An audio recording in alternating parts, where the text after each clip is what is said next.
Baloiaren atzetik doaz hogeita bi Jokaldi bikainak da hamaika bai Futbolaren munduan kontu zarugari Ez gara jardezagun bertain jokalari Zoropila, zoropila Ostiko talokazpilaz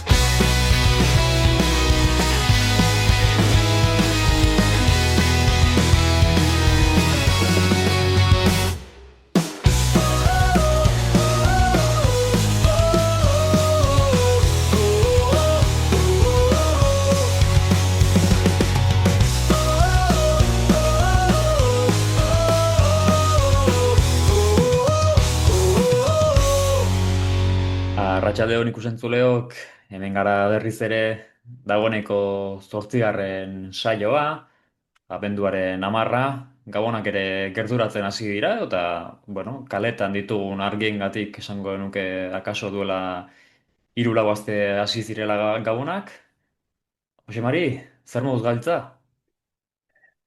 Txalean, Josu, bai, bueno, martxo honetan abuztu bukarerako hasiko dira argia jartzen, datorren urtean, ez dakit nire irudipena den, baina urtero lehenago jartzen dituztela iruditzen zait, bintzat ja uda pasa eta berehala kaletan zintzik daude, eta gero, ba, pizten dituzten arte, ez dakit, naiz oso tokonetako argien zalean, Bigoko alkatea hasi zen, bere garaian argiekin gora eta bere, bueno, bere ikuskizunak egiten eta iruditzen zait urtetik urtera ere lehenago pizten dituela argiak, baina, bueno, ni egia esan Gabonak gustatzen zaizkit, niri, baina egia da argiei dagokienez ere, hementxe Bartzelonan, nire parean dudan bizilagunak argi batzuk jarri zituela hor balkoian, eta, bueno, Gabonak irudikatu beharrean, ba, beste zerbait ematen du, baina kontua da, ba, gure egongelaren pare-parean dagoela, eta gaueko ordu batetan, ordu bietan ere, ba, argiak piztur ikusten dituela, eta ez dela bat ere erosoa. Baina, bueno, gainontzekoan, ba, Gabonetako bazkariak eta afariak ere, ba, beti ongi etorriak, ez? ba, zu beti izan zera, bapo jartzearen zalea, bai janari aldetik eta edare aldetik zo ze gutxiago agian, baina ere ez diozu ez dutzik esaten, eta bueno. Aurrekoan bideo bat ikusi nuen, tipo batena New Yorken, ez dakit zergatik, baina New Yorkeko autobus markesina batean agertzen zen Bigori buruzko jaunetako argien historia bat, eta ni Bigoreño iritsi da, Artaburu honek egin dituen guztie bere gabonetako argien txorakeri hori, eta bai, ba, bira, ba, Bigo munduan ezaguna bada, ba, gabonetako argien gatik da, eta bere alkate den Abel Caballerok egin duen ba, guztiagatik zentzu horretan, mintzat. Bai, bai, bai. Bueno, gaurko ez dugu aipatu, baina ikusleek dagoeneko entzuleek kasu honetan ikusiko zuten saio arrunta dela. Aurreko astean gurekin Aratzola izola izan genuen, saioan egin duen lehen elkarrizketa. Aitortu behar dugu elkarrizketa duela 2 aste gerratu genuela. Eta geroztik, ba, Istrak 2 partida jokatu ditu. Eslaben Beluporen aurka etxean bana, berdinketa, eta astebukaera honetan, 1-5 gaien duzen Osileken aurka. Beraz, hemen beti bezala datuak, soropilan elkarrizketatu dugun pertsonek ezakite zer den porrota irabazi du eta berdin du, baina geroztik ba, oso ondo dabil Istra taldea. Bai, egia esan elkarrizketa gustatu zitzaidan, lehenengo elkarrizketa bezala, Kroaziako futbolean dabilen norbaitekin, jendeari igual ez hain ezaguna ez zaien egingo futbol bat, eta bueno, beti dago ondon, gauza berriak eta ikastea. Eta bai, esan dezuna, gurekin egon zenetik, ba, ez du porrotik ezagutzen, Istrak, eta ba, Tolosaldeko den entrenatzaile batek agian pasa beharko du soropilatik, hemen elkarrizketa teitera, eta ez naiz Juan Malilla hori buruzari. Nik esango nuke elkarrizketa datorren astean egitea planteatzen badugu, akaso dagoeneko kanpoan izango dela. Beraz, ezakit, gaur Bueno, bertan jokatzen dute, okerrez banago, gaur gauean, bai, baina bai, Manchester Cityren kontra. egia maitza onak behar dituela Madrilen jarraitzeko. Ba, bueno, Xabi Alonsori goinbitea hemen luzatzen diogu, hemendikan. Eta baita bere anaiari ere. Beraz, Baita hortxe, ere. onbieta. Eta hirugarrean nahi bat ere bazegoen, epailea izan zela. Bi estebiak futbolariak, hau epailea, eta egitea ere futbolari izan dakoa, beraz, batek, badiru zituela, hainbeste futbol abilezia, besteek bezala. Bueno, Madrilek kasu honetan bat jokalari bezala eta entrenatzaile bezala ere izan du, Xavi, eta bere anaia ere epailea bada, fitxaketa ona izango litzateke ez, Madrilentzako. Baina, bueno, hori beste baterako utziko dugu. Gaur aipatu dugu, abenduaren 10 dela, eta zehazki duela astebete, abenduaren 3 izan zen, besteak beste Euskararen nazioarteko eguna da. Eta pixka bat horren inguruan hitz egin dezakegu gaur programa hasieran, behin baino gehiagotan gure artean ere hitz egin izan dugu, Euskararen erabilera futbolaren munduan nahiko eskasa dela, oro har. Bueno, futboletik at ere, Euskararen erabilera badakigu baxua dela, oro har, baina futbolean esango nuke edota kirol arloan oro har are baxuagoa dela. Eta, bueno, urtero abenduaren 3 batera, mezuak zabaltzen dira, sare sozialetan, eta ikusi genuen, ez? Euskal talde guztiek edo eta gehienek ere zabaldu zituztela mezuak sare sozialen bitartez, bueno, Euskara aldarrikatuz, Euskararen erabilera, Euskararen aldeko mezuak, baina ondoren, Jose Mari, hemen errealitatea da, abenduaren 3 mezu horiek helaraztea oso ondo dagoela, baina urteko gainontzeko egunetan, zoritxarrez, talde gehienek ez diotela kasu gehiegirik egiten Euskarari eta Euskararen erabilerari. Bai, hala da, ez, horrelako egunetan, esan daiteke oso errexea dela horrelako mezuak edo txioak eta bestelakoak idaztea, baina gero errealitatea da urtean zehar bakoitzak zer nolako erabilera ematen dion, eta erabilera ematen dionean ere bai, niri kezkatzen dagoena ze modutan ematen zaion, ez? Ikusten dira ere askotan, sekulako, eske ez dira txikiak, sekulako akatsak eta hankasartzeak euskera erabiltzen den momentuan, eta hori, aipatzekoa da adibidez ere bai, ikusten dena, esan behar nuen. Ez, denek daukate edo asko daukate bigarren kontu bat. Adibidez, Atletik, Eus Mhm. edo Real Sociedad, Eus. Eta zergatik daukate euskal talde batzuk bigarren kontu bezala edo, eta ez kontu printzipal bezala, euskarazkoa. Ez, badakit, ez dakit, ez inorret litzakela usartuko, baina zergatik ez zure printzipala euskaraz egin eta bigarren egin gaztelerazkoa. Eta horrelako, eta hainbat kontu, baina esandakoa, bai. Horrelako gunetan erresa dela edozein gauza jartzea, baina gero benetan ematen zaion erabilera edo benetan egin nahi dena, errealitatik oso urrun dago. Mm. Aipatu dituzu txioak edota sare sozialak oro har, Jose Mari, eta kasu honetan, programa honetarako espreski ikerketa txiki bat prestatu dugu, abenduaren 1-7 bitartean Euskal Taldek haien sare sozialetan, eta zehazki kasu honetan Twitterren bidalitako mezuak ikertu ditugu, aipatu duzu moduan, kasu gehienetan erdarazko eta gaztelerazko kontu nagusi bat dute, eta bigarren kontu bat bezala barra baja eus izenarekin bigarren kontu bat izaten dute euskeraz, eta esan bezala abenduak 1 eta abenduak 7 bitartean bidalitako txio kopuruak aztertu ditugu, eta, bueno, egoera nahiko kaskarra da. Hasteko, lehen eta bigarren mailan Hego Euskal Herrian dauden taldeen artean, Eibar da kontu nagusia bi hizkuntzetan erabiltzen duen bakarra. Hau da, Eibarrek ez zuen nolabait gaztelerazko kontu bat eta euskarazko kontu bat egitea erabaki, ez ditu bereiztu, eta Eibarren kontu nagusian, aurki ditzakegu txioak euskeraz, gazteleraz, eta kasu batzuetan nahiko mezu mixtoak, ez? Euskaraz edo eta gazteleraz. Eibarren kasuan, abenduaren 1 eta 7 bitartean, 52 txio egin dituen gazteleraz, 57 euskeraz, eta 18 mixtoak, bai euskara eta gaztelera erabilita. Beraz, bueno, Eibarren kasuan ikusi daiteke, euskararen erabilera gaztelerarekin alderatuta nahiko parekatua dela, baina zoritxarrez esango nuke hau dela euskal taldeen artean ziur aski adibiderik positiboena. Ondoren, Reala eta Atletik ditugu bi adibide oso antzeko direlako. Alde batetik zuk aipatu duzu moduan biek dute gaztelerazko kontu nagusi bezala. Oraintxe begiratu dut eta Atletikek ia milioi bat jarraitzaile ditu Twitterren, Realak ia 700.000 eta aldiz ba euskarazko kontuek Atletiken kasuan ia 90.000 jarraitzaile dituzte eta Realaren kasuan ba ia 70.000 jarraitzaile inguru dituela iruditu zait.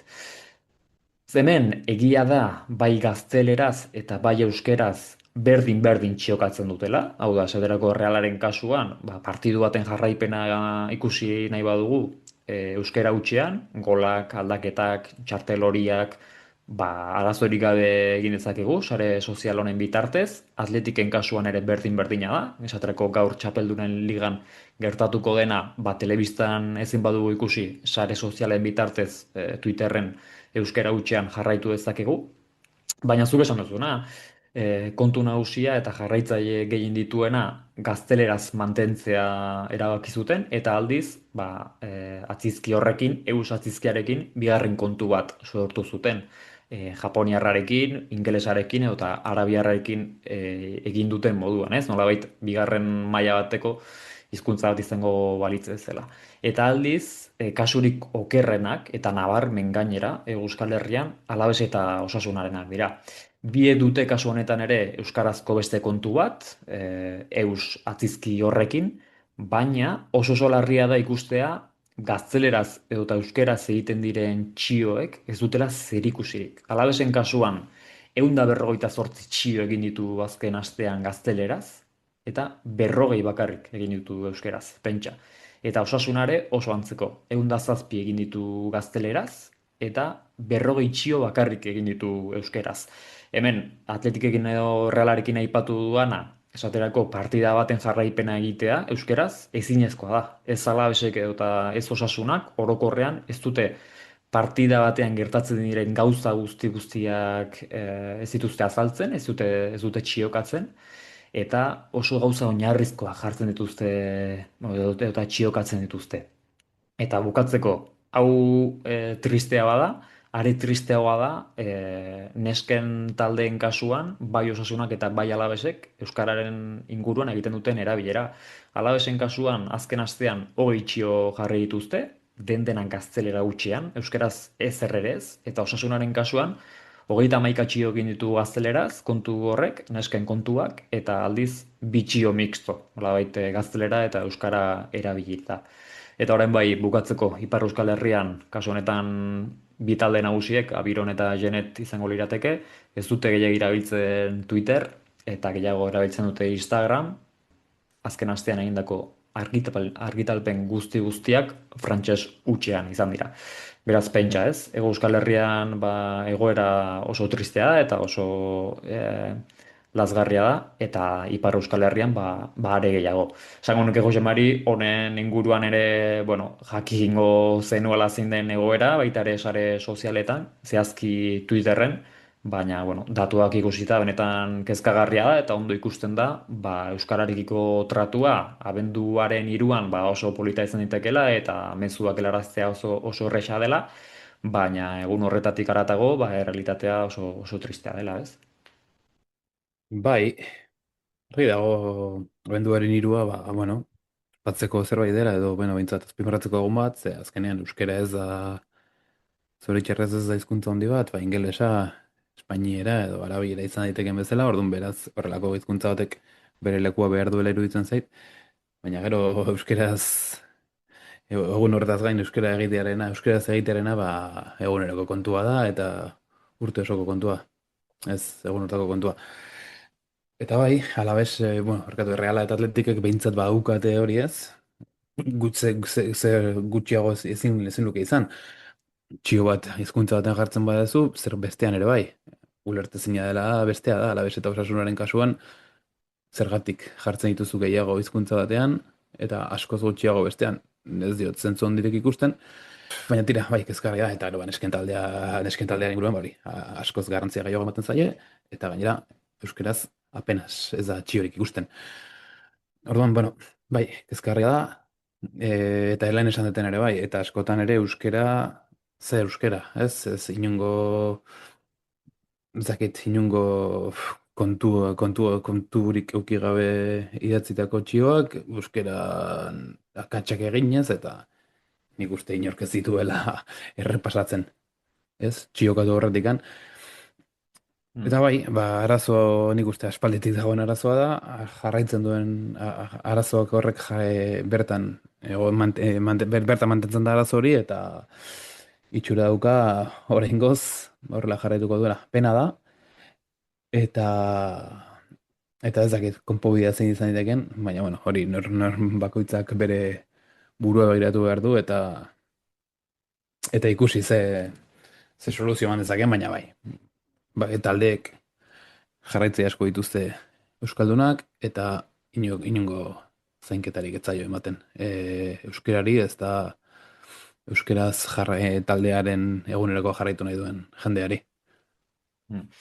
Bai, nik hemen pentsatzen dut, eta zuk ere aipatu duzu, hainbat aldiz ikusi dut mezu hori errepikatuta sare sozialetan, benetan euskararen alde egin nahi duen talde batek, ba, gaur egun duten gaztelerazko kontu nagusi hori aldatu beharko luketela, eta kontu nagusi bakarra euskeraz ipini, eta ondoren ba, gazteleraz edo eta frantsesez egin nahi duen talde batek jarri ezala ba, esp edo eta fra atzizki hori, ba, beste hizkuntza batzuetan txiokatu edo eta mezuak bidali ahal izateko, baina euskara zaintzeko eta benetan erabiltzeko ba, irten bidea hori litzatekeela, ez? Benetan kontu nagusiak euskara hutsian izatea eta ondoren ba, beste kontuekin gertatzen den moduan, bai japonieraz edo eta bai arabieraz egiten den moduan, ba, gazteleraz ere informazio hori bertan izatea.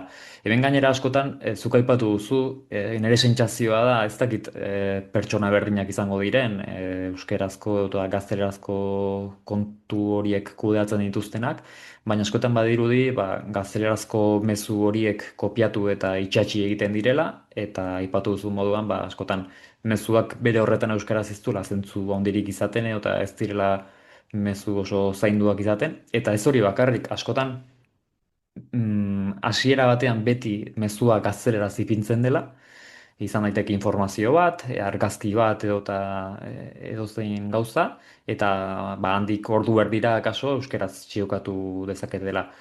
Beraz, batez ere hori informazio bat helarazten ari zarenean edo eta zabaltzen ari zarenean, nik ez dut ulertzen nola den posible euskal talde batean lehenik eta behin informazioa ba, gaztelera hutsean helaraztea eta handik ba, ordu berdira eta ordu betera ba, euskeraz txi hori ipintzea. Beraz hor ere, ba, lehentasun kontu bat da eta gaur egun zoritxarrez euskal taldeen artean eta hemen ba, zehazki sare sozialen inguruan hitz egiten ari gara, ba, euskara ez da lehentasuna. Instagram kontu dagokionez, hemen egia da ez dagoela eus atzizkia duen konturik eta denek erabiltzen dutela kontu nagusi bat, bai euskeraz eta erderaz. Hemen ere, ba, bueno, Twitterreko tendentzia berdinak mantentzen dira, Realak, Atletikek edo eta Ibarrek nahiko modu mixtoan erabiltzen dute Instagrameko kontua eta mezuak euskeraz edo eta gazteleraz ikusi daitezke.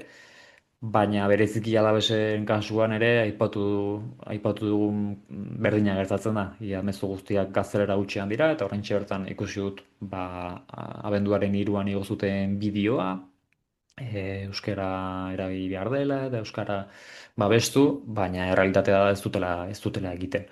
Eta hemen, ba, pixka bat, sare sozialetik haratago esango nuke, eta zu oraindik ere Jose Mari jokatzen ari zara, orokorrean futbol mundua, naiz eta talde euskaldunak izan, edota ba, eremu eta udalerri euskaldunetan ibili, ba, askotan gehiegitan ba, futbol zelaietan entzuten den hizkuntza bakarra eta hizkuntza nagusiaren nabarmen gaztelera izan ohi dela ez.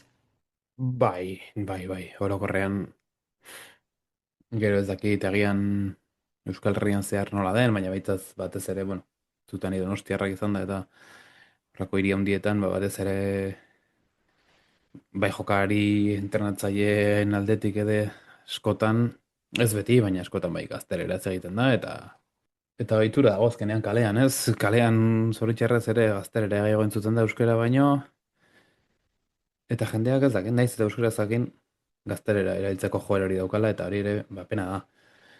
Eta, bueno, esan duguna, hori bakoitzaren lana da, bakoitzaren kontua da, eta norbere gandik hasi behar da, euskara ez egiteko joera hori, eta, bueno, eta futbol taldeegi dagokien ba hori. Futbola badakigu, sekulako kirola dela, kirol oso internazional, oso zabalduta mundu guztian jarraitutakoa, eta taldeek sekulako jartzuna daukate, eta euskal taldeek ba, bereiek daukate aukera, ez? Euskara zabaltzeko jarraitzaileen gana, baina badirudi oraingoz ez dagoela asmo handiegirik, edo behintzat nahiko utzikeria ez egindako zerbait iruditzen zait. Eta bueno, nik adibidez gogoratzen dut, duela urte asko, ja, urte desente pasa dira, Facebooka erabiltzen nuen garai horietan, behin errealak zerbait jarri zuen, eta ez gogoratzen zer, bueno, askotan esan hemen realeko jarraitzailea naiz, eta zerbait idatzi zuen gazteleraz, eta erantzunien, errealari zergatik gaztelera zelako emat, eta kontuak berak erantzun zidan. Webgunean daukazu bi hizkuntzetan olako zerbait jarri ziren, da ni nola da posible. Baina, bueno, ez, hori, ikusten da.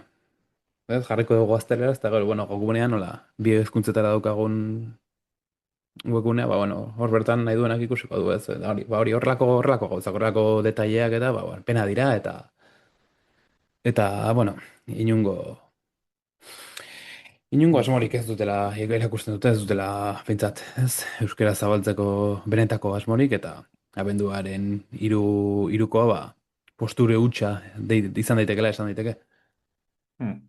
Bai, gurea kasu honetan esaterako oso proiektu txikia da, baina, bueno, saiatuko gara futbolaren mundua eta bertan aritzen diren pertsonak ere ba, gure saiora gerturatu daitezela eta elkarrizketak eta ba, bueno, gure sare sozialetan ere topatu daiteken dena euskara soilean utxian izatea, ba, behintzat gure aldetik alden heinean ere ba, euskara suspertzeko eta erabilera hori handitzeko, baina, bueno, esan duzun moduan, gaur egun zoritxarrez ez talentasuna, baina bakoitzak da alduen moduan, ba, eguneroko erabilerarekin ere, saiatuko gara euskara suspertzen. Ondo dituzu, Jose Mari, beste gai batera pasako gara, kasu honetan ere nola ez ba, euskal talde batekin harremana duen historia bat kontatuko du.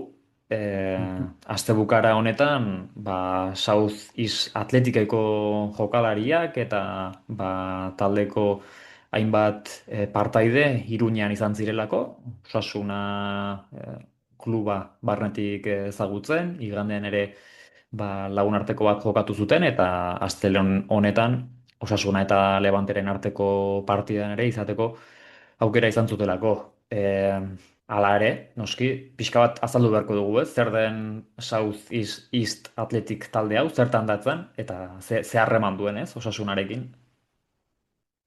Bai, azken egunetan edo asteetan ere zuk hori pasa izan dizkiazu txioak, South East Athletic Football Clubi buruz, eta ez Osasunarekin lotura bat edo zeukatela ikusten zen, aurrekoan ere ikusi genuen Iruñera joan zirela, baina oso ondo, nik behintzat oso ondo enekien zer zen, nondik zetorren harreman hau edo, eta pixka bat horri, txioak pixka bat jokoz kanpo uzten nahi duten, ez genekilako oso ondo zer zen, baina bueno, pixka bat informazioa jaso dugu, ez? Eta zeu ze badakigu, South East Athleticen inguruan. Hori da, aipatu duzu, eh? Duela egun batzuk hasi ginen bapatean Twitter bitartez talde honen txioak ikusten eta behin eta berriz ikusten zena zen ba, Osasunarekin harrema zuzena zutela, baina guk ez genuen historio hau ezagutzen eta orain bai jakin duguna da ba, South East Athletic Londresen sorturiko talde bat dela, 2004 urtean sorturiko talde bat. Bertako lehen kideek Irlandar jatorria dute, eta beraz bai Iruñean eta bai haien partidetan ere orokorrean ikusten diren banderak ba, bandera Irlandarrak dira. Eta esan bezala, 2004 urtean sortu zen klub apal bat da. Hasiera batean Londresen bertan lagunarteko partidak jokatzen zituzten, eta bertako asteburuko liga txiki Mm. horietan jokatzen zuen taldeak.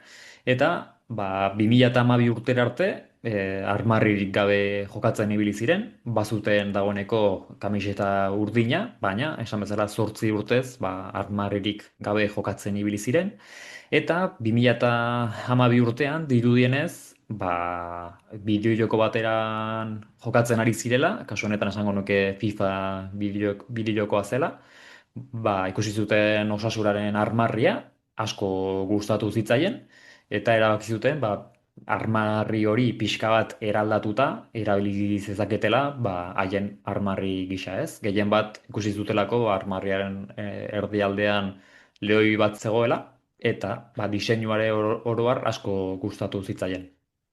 Armarrian pare bat aldaketa besterik ez zituzten egin, esaterako kolore gorriak kendu eta kolore urdinak ipini zituzten, baina gainontzekoan armarria berdin-berdina zen, eta horregatik egin zen pixka bat historia ezaguna, ez? Nolatan Londreseko klub bat, esan bezala lagunartekoak edota maila baxuko ligetan ari den talde bat, nolatan ari da Osasunaren armarria erabiltzen, ez? Nondik atera dira hauek. Eta el día después bezalako programaren bat ere egin zen bertan, okerrez banago 2018 urtean joan ziren Londresera, haien historia azaldu zezaten. Eta hemen zehazki ez dakit Osasunak berak ezarri zuen denuntzia edota Euskalo zer gertatu zen, ez dakit zehazki, baina egia da 2008 urtean hasieran erabiltzen zuten Osasunaren armarri hori aldatu egin zutela, eta gaur egun beste armarri bat erabiltzen dutela. Eta haien webgunean oso ondo azaltzen dute zergatik armarri hau, eta armarrian ikusi daitekeen detaile bakoitzak ere ze islatzen duen. Hasteko nola ez lehoi handi bat dute, eta haiek esaten dutenez arrotasuna, borroka espiritu hori islatzen du lehoiak. Ondoren iruzta bat, aipatu dugulako jatorriz bertan jokatzen ari diren pertsonak eta hasierako familiak irlandarrak zirela jatorriz, beraz iruzta bat ikusi dezakegu armarrian. Mhm. Eta azkenik, Tamesis ibaia ere ikusi daiteke. Haiek Londresen jokatzen dutelako, Tamesis ibaiaren alboan, eta ezaugarri hauek ikusi daitezke armarrian. Baina, azkenik, armarriaren azpikaldean, esaldi bat ipintzea erabaki zuten 2008 urtean, eta Londreseko talde bat izan arren, euskaraz jarri zuten esaldi hau, zehazki futbolaren familia esaldia irakurri daiteke armarriaren beko aldean, eta, detaile txiki honekin esan dezakegu, eta pixka bat lehenago aipatu dugun euskararen erabilera erekin lotuta, euskal talde askok gaur egun erabiltzen duten euskara baino gehiago erabiltzen duela dagoeneko South East Athletic taldeak, baina, detaile hauetatik haratago, honen inguruan hitz egin dugu, aipatu dugulako, lehen aldiz taldea sortu zenetik, aste bukara honetan etorri direlako Iruñea aldera, peña ofizial ere izendatu ditu taldeak, lagunarteko bat jokatu zuten igandean Casa Alberoren aurka, okerrez banago 2-2 markagailoarekin amaitu zen, eta ondoren, larun batean, 2-0 garaipena Levanteren aurka, eta esango nuke, haientzat ere, ikaragarrizko asteburua izan dela, ikusi nuelako, egunkarietan ere, larun batean, igandean, Osasunako zale askorekin egoteko aukera izan zutela, kamisetak aldatu, bufandak, pare bat garagardo edan, eta beraz, astebukara bikaina igaro dutela South East Athleticeko jokalariek, eta, historia benetan, ezakit interesgarria baino, eta desberdina behintzat, bai. Bai, historia egia esan, bai, espero ez dezun horietako, eta agertzen zaizula, derbente talde bat Londresen nola, Osasunaren armarrean eta oinarrituta, eta orain hori. Bai, urte batzuk eta gero, uki dute asteburunetan aukera, bai beraiek gaina partidua jokatzeko eta Osasunaren partidua ikusteko ere.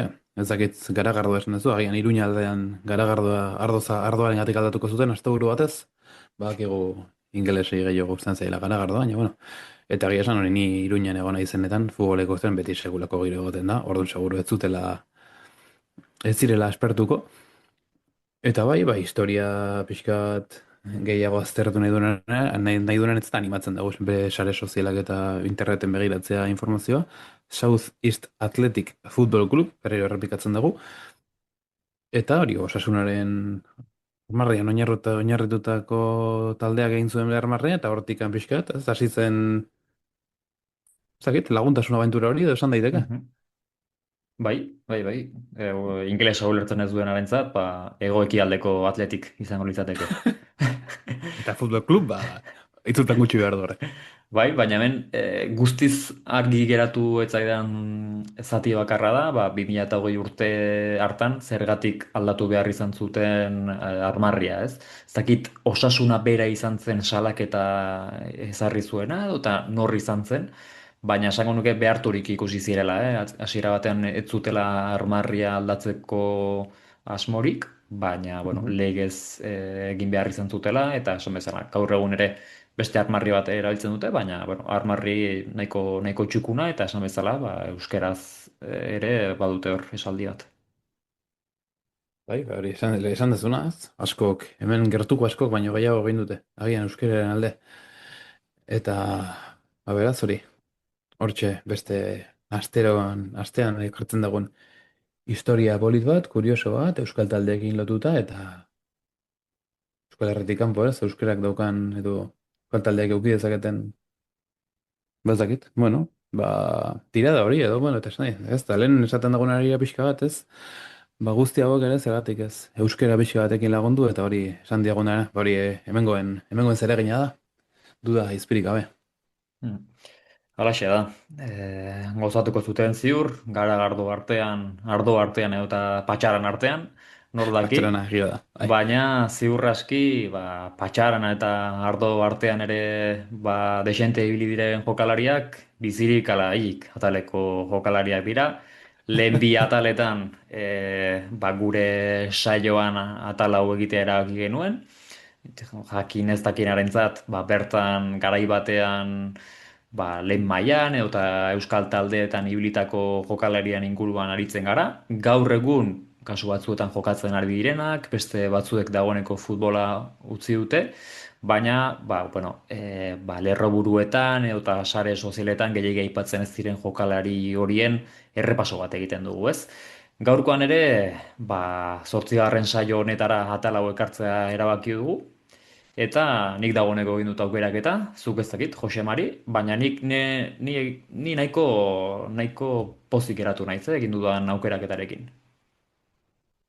Bai, nik ere, bueno, esan beharra dugu, lehenengo bi saioetan egin genuen, bueno, sekzio zel, esan genuen, berriro errepikatu genuela, baina ez astero, ze bestela jokaria helduko ginela berehala. Baina bai, gustatzen zait sekzioa, ez? Pixkat berreskuratzea oraindikan jendeak dudan edukiko dituen aktiboan dauden jokariak edo agian ia erretiratuta, batzuk bere momentuan jokari pixkat izen handiko jokariak izandakoa edo pixkat izen handiagoko jokariak izandakoak. Eta, bueno, desiatzen gaur ze ekarri didazun ikusteko. Lehenengo saioetan nik urko bera ekarri nuen eta zuk Iliasin Kadamuro okerretu nago. Bai, Bigarrenean Cristian Ganea ekarri zenuen zuk, eta halaxe nik da. enez gogoratzen nik zen ekarri nuen, bigarren saioan, Bigarren saioan, orantxe ahaztuta daukat. orain ere harrapatu nauzu. Gure entzulei jakingo dute, baina momentu honetan ez naiz gogoratzen nahi esan. Joan Malillo etzen izan, ez? Ez. Momentuz ez da saldu Juan Malillo sekzio honetan, beste hainbat sekziotan bai, baina bizi garaili katalean ez. Ba, orantxe duda handia sartu dira, zuzakit zein ekarri nuen nik nire bigarren saioan, baina, bueno, gaur... Lehen saioan, aipatu duzu, Borja Kiza. Go... hori Borja Ekiza bigarren, Ba, lehenengo bigarrenean. nurko bera ekarri nuen, Ados, ados. hori da. Bazebi jokari puska. Ba, goazen beraz, bizirik ala hilik, atalarekin. Kirol ibilbide guztiak ez dira berdinak jokalari denentzat. Kasu batzuetan, ez da samurrak ere. Handik hona ibiliak, pasaportean zigilurik falta ez zaizkien jokalari asko, denborarekin ahaztuak izan dira. Gaur, Zoropilean, jokalari horiek gogoratzeko unea iritsi da. Bizirik, ala hilik. Ondo iruditzen bazaizu ni hasiko naiz. Mhm. Egia esan beti atletiken ibiliteko jokariak ekartzen ditut, gaur ere hala izango da. Nik uste ezaket, pentsatzen dut aterako ezula, lehenago edo beranduago, baina Bueno, ea gaizeran. Lehenengo, pentsatuko ez du sekolako jokari veteranoa dela, ez, 33 urte ditu oraindikan. 33. Bai, 1982ko urtarrilaren 3an jaio zen. Egia esan, Soropiera gonbidatu bezala ekartzeko modukoa dara bai, sekulako bueltak eman ditu mundutikan. Bueno, Hore. kontuan edukitzeko modukoa beraz. Zornotzan jaio zen, Amoribetan, Zornotzan, Mhm. Bizkaitarra beraz, esan dizuten moduan, eta bere debuta Europa Ligan egin zuen, ez zuen ligan egin.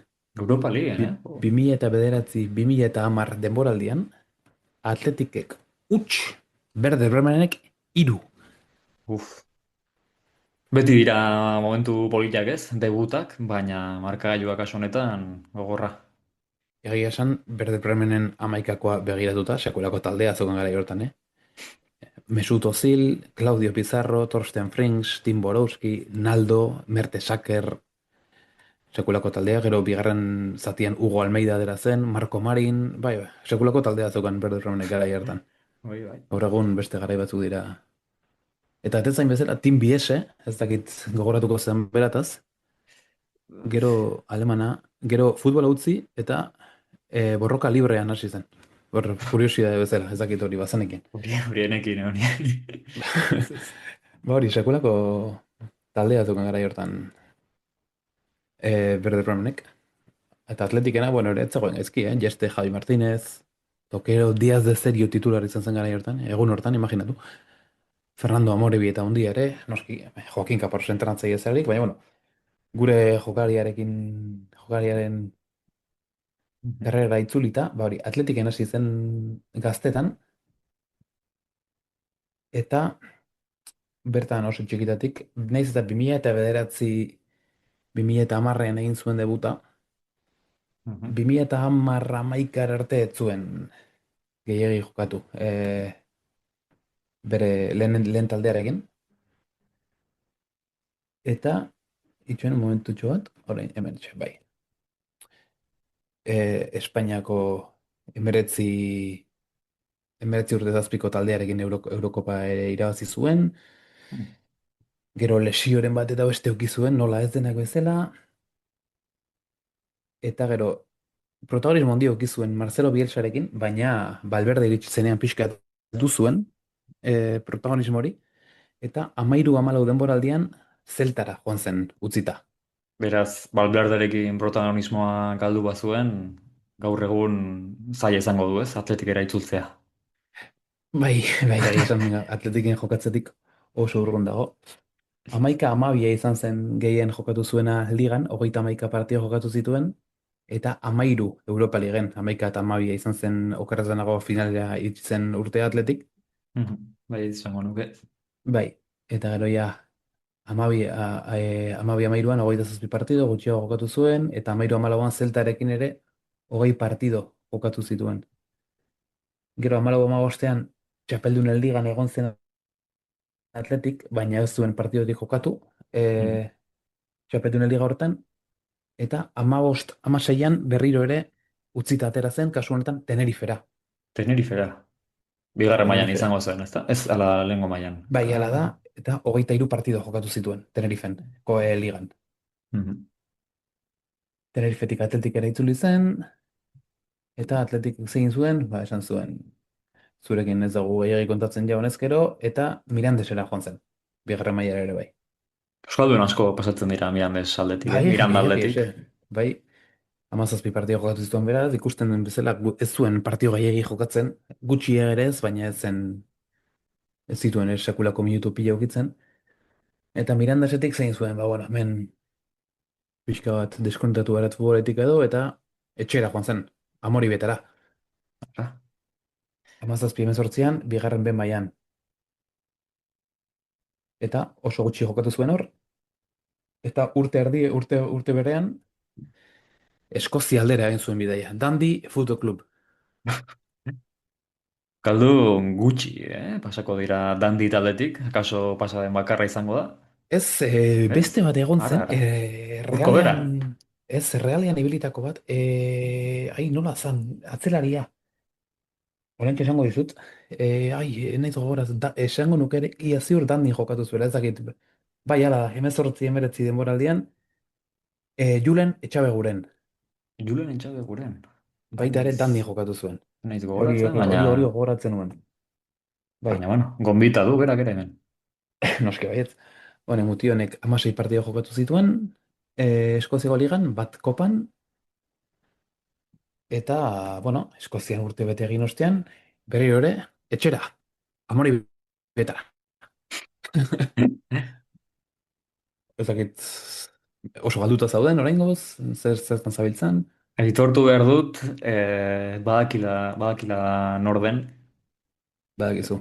Bai, duela, ni pentsatzen. duela aste batzuk ere, ba, pixka bat tarte hau prestatzerakoan, edo eta lehen saioetan, ba, hautagai bat izan zelako, baina Aha. aitortu behar dut, esaterako hori, ba, Eskozian pasatako urte hori, enuela gogoan, egia esan. Hasierako mugimendu horiek bai, batez ere zeltarena eta ondo gogoratzen dut, baina enintzen gogoratzen dandi taldean ibili zenek Eskozian. Bai, pentsatzen nuen nik ere aterako zenuela, baina, bueno, eta hori, ba, Danditik Amori betara itzuli zen, esan bezala, Amori betan 16 partida jokatu ostean, ba, bigarren behin mailan jarraitu zuen, baina Balearretara joan zen, Atletico Baleares taldera, hain zuzen ere. Mhm. Atletico Balearesen urte bat egin, eta gero, bigarren talde mailan ere, beste talde batera, Las Rozas Club de Fútbol. Madrid ingurura joan zen, Bigarren hor maila ere, hori edo... baita ere, bigarren behin mailan egin zituen hor ere denboraldi bakarra eman zuen, eta gero eman zuen pixkat salto, bueno, ondiagoa ez, baina, bueno, Atletik eta gero, hurrengo taldean da gehien jokatu dituen partidua, eta Poloniako ligara, ez, barkatu, sekula etxon, zenbat, Atletiko Baleares ere itxi horretikan, hilabete gutxitako abentura bat ikusi zuen, Adelaide Comets, Australiako bigarren mailan. Bigarren mailan. Australiako bigarren mailan, hor partido gutxi jokatu zituen uste dut, bai, hori esan bezala gero, Atletiko Baleares, Las Rozas, eta Las Rozasetik Mietz Legnica Poloniako taldera joan zen, han partida desente jokatu zituen, eta hor euki zuen, hori, Atletik eta gero hor jokatu ditu bere partida gehienak. Eta hortikan ja berriro ere etxera itzuli zen, bueno, lehenengo talde gabe egon ostean Logroñese fitxatu zuen, Logroñesen ere partido gutxi jokatu ostean etxera itzuli zen, 25 denboraldian, eta urten, oraingoz, ez dakit ofizialki erretiro hartu duen, baina, oraintxe, ez dauka talderik, bere 33 urteekin. Mutil bat, Europa Ligeko finalera itxi dena, bere garai hoberenetan, eta gero, ba, sekulako bueltak eman ostean mundutikan, ba, orain 33 urterekin gazte esango nuke, Bai, ba, talderik gabe. bai. Okerrez banago, Jon aurten etxe. Hala da, Joan Aurtenetxe, zornontzako jokaria, badirudi Europa Ligeko finalean, por cierto, Atletico Madrid kontra titularra izan zen.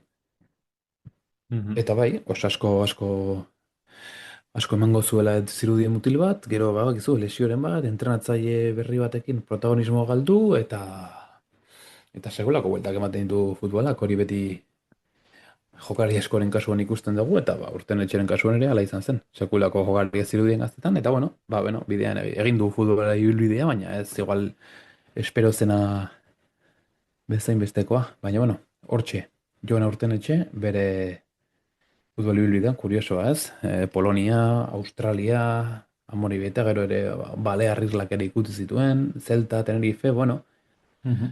hoxe, esan asmatu duzu. Euskal selekzioarekin ere internazional lau aldiz, Ara, lau aldiz, ez da bai, gutxi, lau aldiz, ez da gutxi. Han, garai hartan partida gaixiago jokatzen zituen, Euskal selekzioak gaur egun Fon- baino. Fondamentu gehiago zuen akaso. Agian bai, baina bueno, esan dugu bezala ea presidente berriarekin espabilatzen den gauza, eta hoxe, azkar asmatu duzu, baina esan, Mhm. karrera kuriosoa, aztertu nahi duenetzat, hortxe ditu, hainbat taldetan ibilitako jokaria, ezkerregalekoa, zentral bezala ere jokatu zuen behin edo behin, Mhm. baina hortxe, Joan Urtenetxeren kiroli bilbidea, benetan ikustekoa. Bai, gogoan dute, aipatu duzun moduan Bielsarekin oso goiz hasi zela jokatzen eta protagonismo handia izan zuela. E, Harritu nau entzuteak oraindik ere 33 urte dituela. Pixka bat zahartxeagoa zela esango nuke, baina oraindik 33 urte. Aipatu duzu ez dakigula zehazki talderik gabe dagoen, ala dagoeneko futbola uztea erabaki duen. Baina gainera pentsatzen dut, hori esan dizudan moduan duela aste batzuk ere egon nintzela begiratzen bere ibilbidea eta tarte honetara ekartzea ere pentsatu nuela. Okerrez banago irakurri nuen bere debut urte hartan, Europa Ligako partida jokatu zituenean, ba, sartu zela eh, hamaikako onenean, edo eta behintzat Bai, uste revelazioen dut, bai. artean sartu zela. Eta bueno, ez da makala, gila da aipatu duguna, oso fuerte hasi zela eta protagonismo handiarekin, baina gero ba, lesioak tarteko edo eta bueno, bere kirol ibilbidea ba, pixka bat eh,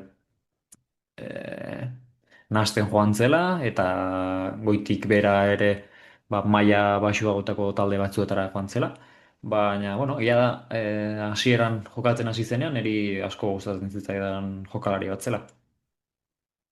Bai, eran bere garaian promesa bat zen hori. Kaparrosek eman zion debutatzeko aukera, Atletiken. Garai hortan, ba, bueno, pixkat kolokan zegoen ezkerregal hori, ba, Xabi Castillo, Mikel Valenciaga eta Koikili zeuden, berain Mhm. aurretik hasi zen jokatzen, gero Bielsarekin ere jarraitu zuen jokatzen, eta gero ja Valverde iritsi zenean, ba, bueno, Valverdek, egia da Valverderekin Valencia ere eman zuela espero zen saltua, urte askotarako lateral oso ona izan zen Atletiken, eta bueno, ba, Valentziagaren maila onak eraman zuen pixka bat bankillora, baina bueno, hortxe, ba, bere lehenen urteak batez ere oso onak, eta bai, 1982koa da, beraz, mutil gazte oraindik eta auskalo, adi egongo gara ea talderen berri beren batean bukatzen duen.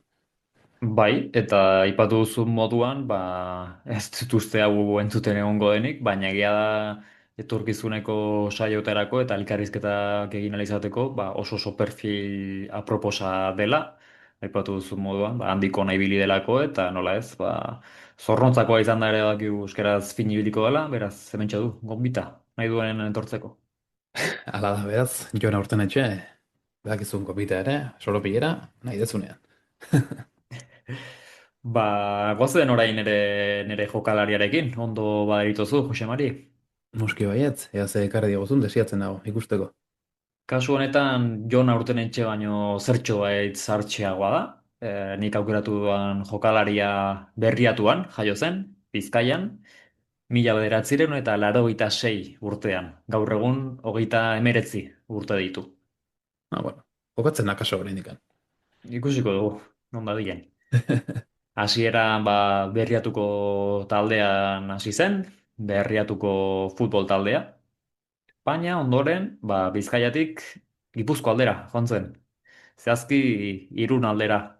Eta bertan 2005, 2006 denboraldian egon zen, baina ba, berriz ere oso laster Bizkaia aldera itzuli zen. 2006-2007 urtean Ondarruko aurrera taldean ibili zen jokatzen. Mhm. 2007-2009 urtean berriz ere Gipuzkoa aldera. Kasu honetan Eibarren bigarren taldean ibili zen jokatzen eta bere urterik onenak esango nuke bertan iritsi zirela. Eibarreko lehen taldean ba, 2009 urtetik 2016 urtera arte egon zen jokatzen, guztira 229 partida jokatu zituen, ez da makala.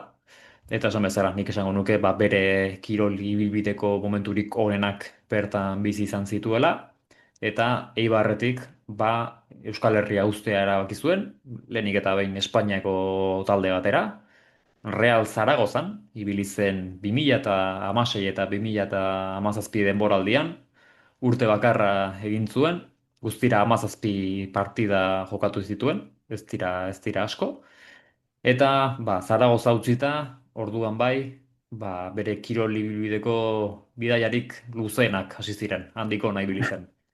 Lehenik eta behin, India aldera joatea erabaki zuen, Delhi Dynamos Football Club taldera, 2018an bertan ibili zen, guztira 8 partida jokatu zituen, ez da gehiegi, beraz akaso esperientzia etzen izan berak espero zuena, eta berriz ere ligako talde batera itzuli zen, kasu honetan esango nuke bigarren B mailan zegoen talde bat, Espainiako talde bat, berriz ere Euskal Herritik urrun, Kulturali Deportiba Leonesan, ibili zen 2018 urtean, eta hemen ez dakit zenbat partida jokatu zituen, baina oso gutxi.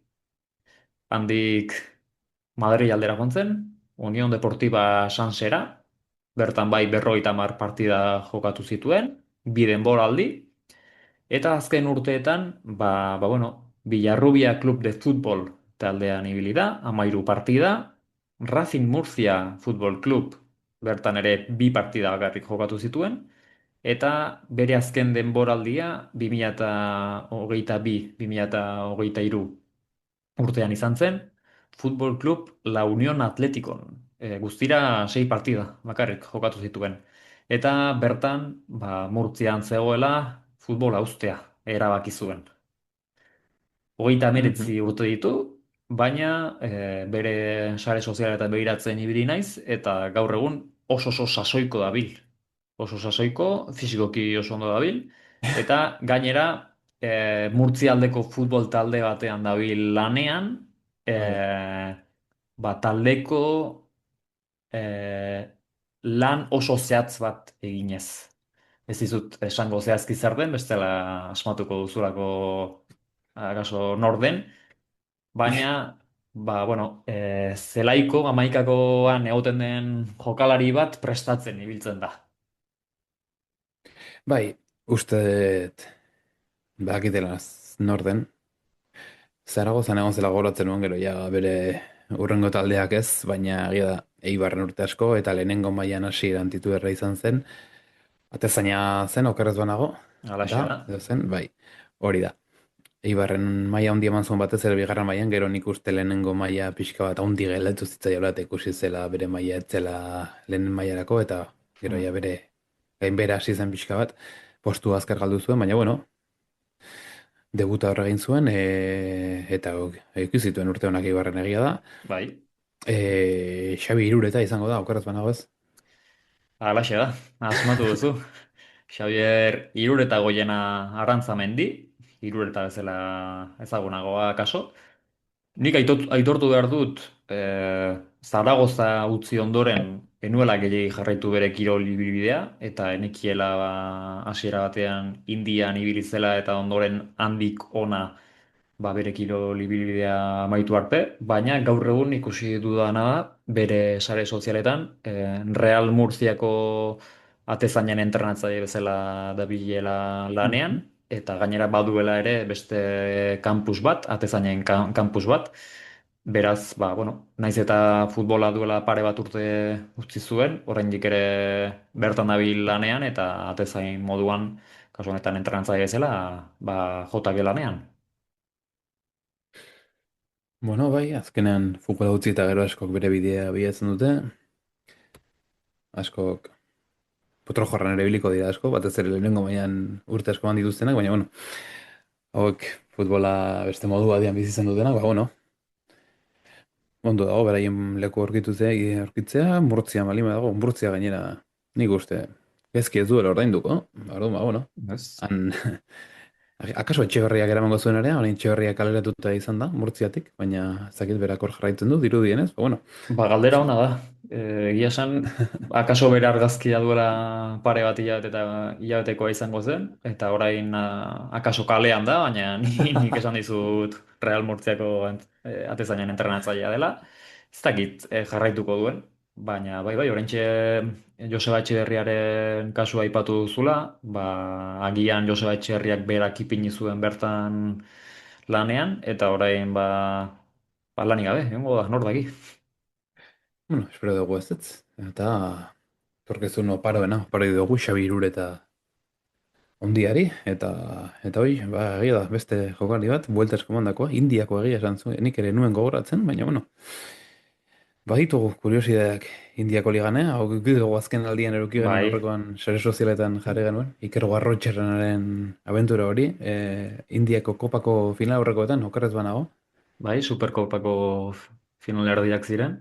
Zehazki ez dakit zer gertatu zen, egia da sare sozialetan gehien zabaldu dena dela ba, berak erabiltzen ari zen beko arropa etzela kolore egokikoa eta bai ala bai galtzen kolorea izan behar zuela eta ondorioz beko arropa edo barneko arropa desberdina zenez txartel gorria erakutsi ziola epaiak, baina beste toki batzuetan irakurri duenaren arabera etzen zehazki horrela izan, baizik eta hasiera batean epaileak ohartarazi zion barneko arropa aldatu beharko zuela, etzelako galtzaren kolore berdinekoa, eta Iker Guarrotxena etzela oso pozik esandakoarekin, beraz epaiari pare bat gauza esan zizkiola, akaso esan behar ez dituen gauzak, eta behin hori esan da, bai, epaiak kaleratu egin zuela. Beraz, etzela zehazki izan, barneko arropa etzelako kolore berdinekoa, baizik eta ondoren esan zizkion pare bat gauzengatik. Bai, bueno, behintzat bere taldeak partida hori irabazi zuen, gainera, bera, eonin FC Goa taldean dago, eta finaurreko horiek Mumbai Cityren kontra ziren, eta bera lehen urtean Mumbai Cityko jokaria zen, ez dakit hori bazenekin. Ez, ez. Hala zen, bere talde horiaren kontra gertatu zitzaion hori, jokatu gabe gelditu zen, eta horren harira ere, finala galdu egin zuen, galdu, finala jokatzu aukerarik ez zuen izan, baina bere taldeak finala ere irabazi egin zuen utxeta bat penaltietan, beraz, bueno, jokatu gabe, baina beste garaikur bat bere armairura. Bai, nik uste dut. Naiz eta beti futbolariek jokatzeko grin hori izan eta noski berak ere nahiko zuen finalerdia jokatu eta baita finala ere. Azkenean taldeak titulua irabazi du, berak ere irabazi du eta ziur pozik egongo dela eta etorkizun batean gertatu zen hori besterik gabe kuriositate bat izango dela eta kontatzeko moduko historia bat. Bai, bere taldearen amaikakoa pixka bat behiratuz gainetikan, ipatzeko dago David Timor jokatzen ari dago 36 urterekin, eta 2010 eta 2013 urte bitarteetan Osasunan jokatutako jokalaria. Bai. Beraz, hori, aurreko, bizirik eta hilik sekzioan esan daiteke, bai Irureta eta bai Aurtenetxe, erdilik dabiltzela. Bai, kirol arloan bai behintzat. Kirol arloan bai, gero, bakoitzak bere etorkizuna eraikitzen jarraituko du, eta honena adiagu. Bai, noski. Adiagongo gara Aurtenetxek jarraitzen duen futbolean, edo behin erretiro hartu duen, behin betiko, baina, futbol arloan oraingoz erdilik hori hala da.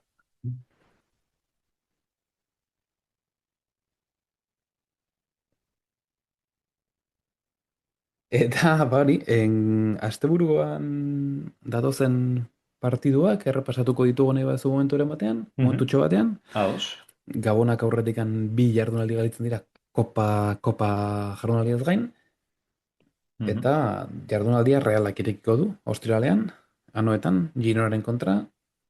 Reala oso ondo zetorren Reala bat, 5 partidu galdu gabe aurrekoan Mendizorrotzan segulako partido txarra egin zuen Realak, partidu txarra izan zen orokorrean, ikuslearentzako ezen oso partidu politi izan. Bai. Eta, baina Alavesek betikoa gol bat sartu, penaltiz, golik ez jaso, askotan egiten da bezala, eta beste 3 puntu, eta Realaren aurretik jarri da zilkapenean. Eta hoxe, baina, Realak Gironaren kontra jokatuko du, Australian, Girona ere oso gaizki dabilen Girona baten kontra, beko postuetan, beraz, anoetan, printzipioz, Realak irabazi beharko luken partidua. Larun Bizirik ala batean, hilik ere izan daiteke partidu hori, bai, ez? Reala ez dakit nola dago, bai, Girona bai dabilela, erdiik aurrekoan Eltxen utz, hiru eta utz galdu zuen, sekulako iruditxarra eman da gainera, beraz, garaitzaileak orain, Gironenentzat. Mhm.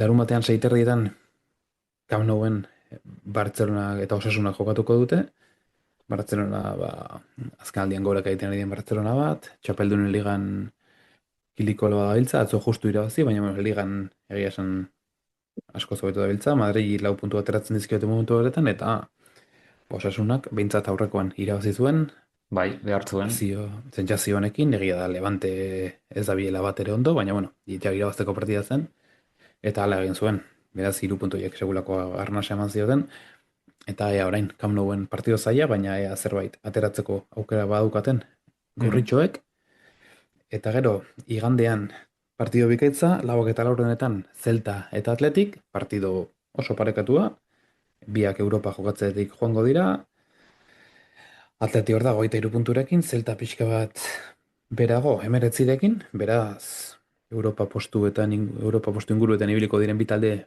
printzipioz, Atletikek bere maila pixka bat jeizten duela esango nuke etxetik kanpo, beraz, eta gaur PSG-ren kontra jokatzen du, beraz, partido zailokiko du, Mhm. baina, bueno, ea ere Atletikek bere bolada erdion hau pixka bat hobetzen mantentzen duen, Levanteri eta Atletico Madrid ligan irabazi eta gero, eta Txapeldun liga eta postu eta Txapeldun ligako parkatu, Txapeldun ligako postu eta hurbiltzen den berriro ere, eta azkenekoa jardunaldi etxiko duena, igandean bederatzietan Mendizorrotzan berriro ere, partio polita egia esan, Alaves eta Real Madrilen artekoa. Mhm.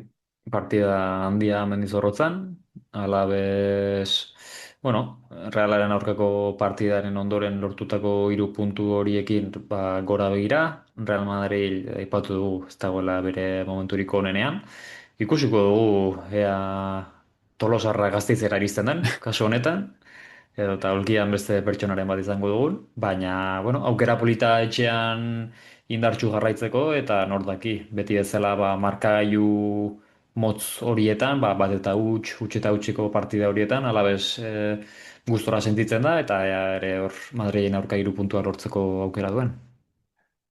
Bai, duk esan zuen, Madrid gaur jokatuko du Manchester Cityren kontra, agian irabazi ungo galdu ostean Xabi Alonso kalean egongo da, Euskalo, eta ligan ere, Zeltaren kontra itxura eskaxo bat eman eta gero, Madrid oso behartuta iritsiko da Mendizorrotza, beraz, partido polita izango da, lehiatu ziur asko, Mendizorrotzan diren partido gehienak bezala, eta ea ze ikusi egun. Bigarren mailan beraz, bigarren mailan bi taldeak hortxe ditugu, kolokan, Eibar batez ere oso gaizki, eta Kordoba jasoko du, ez barkatu, Kordobara egingo du bidaia. Kordoban jokatuko du, larun batean, guardiko ordubietan, Kordoba bat, bueno, hor dabil, erdikaldean, 11. postuen 22 punturekin, Eibar azken hirugarrena 17rekin, Mhm. ez dago hain urruti, baina jaitsiera postuetan dago sekolako bolada txarrean, Bai, Beñatzen Joseko oraingoz postua mantentzen du, berak esan du indarrekin sentitzen dela, bestela espaldi emango zuela pauso bat aldamenera, baina oraingo zorro dago, eta Eibarrek ez du entrenatzaile aldaketa egitea erabaki oraingoz, beraz, bueno, beste aukera bat puntuak ateratzeko, Kordoban, zela izaia, bueno, aurrekoan kulturen osanen kontra ere etxean galdu, beraz, Eibar puntuak pilatzen hasi behar da, bere ala. Eta beste partidua, Sansek Deporren zelaira egingo du bisita, Riazorrera, larun batean gaueko bederatzietan, Deporrek aurrekoan etxean galdu egin zuen Castellanen kontra bat eta hiru, baina bigarren postuan den Depor bat, eta Sansek lehen aldiz galdu zuen Mhm. etxean, Bai. etxetik kanpo ez du handik punturik lortu, zergatik ez orain lehen aldiz puntu bat lortu, etxetik kanpo, agian bai. Hori espero dugu, bai. Em, Asteburu honetako laburpena izteko, ondo badituzu Ipar Euskal Herria joango gara. Kasu honetan Ipar Euskal Herrian urteko azken jardunaldia da. ondoren 2026 urtera arte ez da egongo partidurik. Larun batean Abiron Baionek Abrantxez jasoko du, barkatu ostiral honetan, arratsaldeko Mhm. 7:30 Didier Deschamps estadioan, eta Geneten kasuan, aurreko asteburuan ere bat eta bi irabazi zuen, larun batean etxean Angelun Zestas taldearen aurka jokatuko du, Saskien aurka beraz, eta esan Festas. bezala urteko azken partidua bientzat, eta onena, opa diegu. Bai, eta bueno, aurreko errege kopan, bueno, esan daiteke zozketan Atleti eta Reala izan dira pixkat zorte handien eduki dutera. Bueno, Atleti Superkopako taldea izan da. Bai edo bai tokatu behar zitzaion maila txikineko taldea, baina bueno, Ourense jasoko du. Baina erne ibiltzeko partidua zen Ourensek bi lehenengo mailako kaleratu ditu. Lehengo gunean Girona kaleratu zuen bi eta bat, eta zein izan zen, eta Oviedo izan zen aurreko okerraz banago, Oviedo ere kaleratu zuen, Mhm. beraz, hori Atletikek Galizian jokatuko du, Realak Alicanten jokatuko du, Elda hirian Eldenseren aurka, lehenengo ref mailako taldea, lehen urtean jaitezela bigarren mailatik, Mhm. Eibarrek, kasu honetan Eibar da talde txikiagoa, beraz etxean jokatuko du Eltxeren kontra, Ipuruan, Osasunak Hueskara egingo du bidaia, nahiko bidai politia, bere zaletuentzat, Hueska Bai. nahiko gertu daukatelako, eta lehenengo mailakoen artean partido bakarra dago, eta alabesi egokitu zaio, behintzat Mendizorrotzen jokatuko du, Matias Almeidak zuzendutako Sevillaren aurka. Horiek izango dira, kopan final 16-renetako kanporaketak. Gainera okerrez banago, Alavesen kasuan, naiz eta etxean jokatu, bazkideek okerrez banago, kopako partidua ikusi nahi dute, ordaindu egin beharko dute, iruditu zait hori irakurri dudala, sare sozialetan, eta jendea haserre zegoen, ez? Esanez, bueno, final 16-renak direla, etxean, eta horrelako errege kopako partidu batean, bazkideak eta zaletuak inoiz baino beharrezkoagoak direla, eta gainera prezioak iruditu zait, nahiko garestiak zirela. Beraz, bueno, beti egon ohi da oso giro ona Mendizorrotzan, baina ikusiko dugu kasu honetan kopako partiduan, ea armailak ere betetzen diren. Bai, gainera partidua astean zehar jokatuko da, gaueko 9:00, Gasteiz ez dagoen hiririk beroena, temperatura dagokionez, beraz, bueno, Mhm. ea ze erantzun ematen duen zaleek, baina partida, bueno, garrantzitsua da, ze irabaziz gero final zortzinetan jartzen zera, eta final zortzinetik aurrera, bueno, amesteko aukera asko daude, baina, bueno, hori erabaki badu Alaveseko zuzendaritzak, pena, zalegoaren gantik. Halaxe da. Eta honekin txiko dugu gaurko saioa. Gaurkoa ere saio ezberdina, baina esango nuke saio txukuna izan dela. Eta datorren astean, akaso Gabonen aurretik, beste gonbidaturen bat ere izango dugu, kasu honetan ez elkarrizketa, baina akaso, bueno, beste atalen bat edo izango dugu saioan, eta gehiegi aipatzen ez ditugun, lehen, bigarren eta hirugarren federazioaren inguruko, laburpen txiki batzuk ere izango ditugu, akaso, beraz, nor daki, baina interesadunarentzat, hori datorren astean izango da. Bai, hala da, zerbait badaukagu eskuartean, elkarrizketaren bat edo beste ere eroriko da, aurrexeago, ez hemendik ez hain bestera, beraz, sorpresaz beteriko asteak datoz, soropilan, eta jendeak horokiko daukera, berai eta gozatzeko. Halaxe da, bueno, nire aldetik beti bezala plazer rutsa izan da, zurekin momentu hauek eta solasaldi hauek partekatzea, Jose Mari, eta datorren astean ere, hementsi izango gara, ondo pasa asteburuan. Hori da, Josu, gozatu astea, Laizter Gabonetako oporra datoz, zuk esan duzu bezala, gustatzen zizkizu beraz, gozatzeko aukera edukiko duzu, Euskal Herrian bueltan edukiko zaitugu ere bai, Bai, beraz, albiste pozgarria guztientzat, beraz hori, aste hona pasa eta datorren astera arte. ondo izan. Aio, aio. Baloiaren atzetik doaz hogeita bi Jokaldi bikainak da hamaika opari Futbolaren munduan kontu zaru gari Ez gara jarda から